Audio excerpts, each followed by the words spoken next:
going for every 25 hours of combat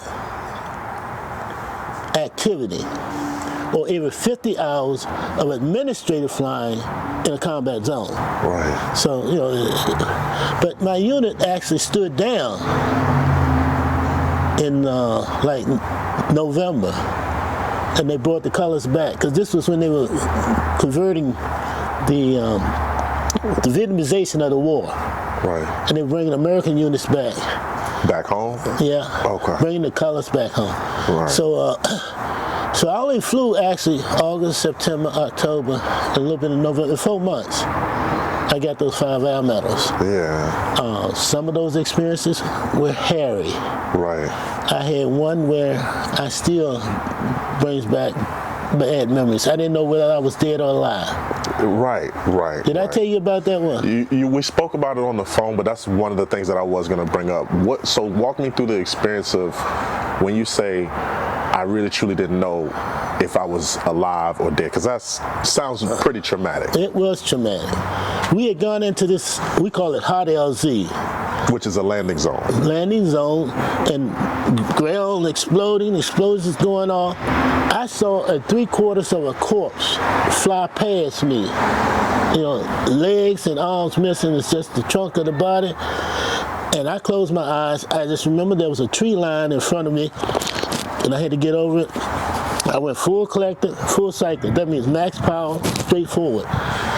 And I don't know how long I was in that state, but I started coming out of it, I think, and I started wiggling my toes. I still had my feet and my legs, and I came all the way up my body. And like I said, when I got to my trunk, I felt something warm and wet. I said, am I bleeding? Right. I opened my eyes, it wasn't red. Right. I got you. Had to pick up some more troops, take them into that same LZ. Right. And you imagine the worst. It was like a picnic, because the first forces had suppressed the enemy, and it was all clean and calm. Right. And so that was one incident. Absolutely. Another incident that's very prevalent in my mind is we don't want no spaghetti. I mean, it's just something as plain as that. We were doing administrative work for this unit just south of Chulai, and it was lunchtime. Where are we going to do lunch? Are we going to sit down, shut it down here, and do lunch? So we throttled down, trying to conserve fuel. We throttled down and told the crew chief to go in and see what they were serving for lunch. He came back, they served spaghetti. We don't want no spaghetti. Yeah. And just then we throttled up and took off. Just as we took off, the ground exploded up under us. It was a VC mortar. Whoa.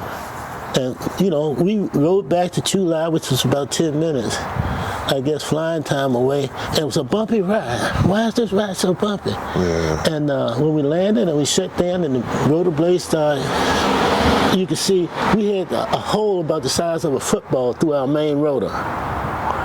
And that's when what my daddy said came to mind, that the good Lord will protect you from seen and unseen danger. Yeah. We thought we had gotten out of danger, and we'd actually put ourselves in more danger, because supposedly we were taught in flight school, if it gets out of balance, it gets into harmonic frequencies, and it can shake itself apart at any minute. Right.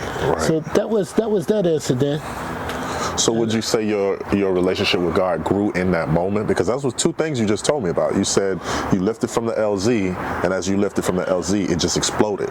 So you're thinking you're getting out of danger. Then when you're in the air, you have pretty much a huge size hole in the helicopter that you're flying. So in that moment, what are you thinking? Are you praying to God? Or what's going through your head? Well, we didn't know what was going on until we shut down. We were out of danger before we knew we were in danger. Right. But no, I think I still say my parents gave me a strong foundation in God. Right. And I said, in Vietnam, I know my mama prayed for me. Because I was in certain situations where I didn't know how I got out except by God. Right. I do know that. I mean, did it strengthen my belief in God? I don't know, because I've always had a strong belief in God.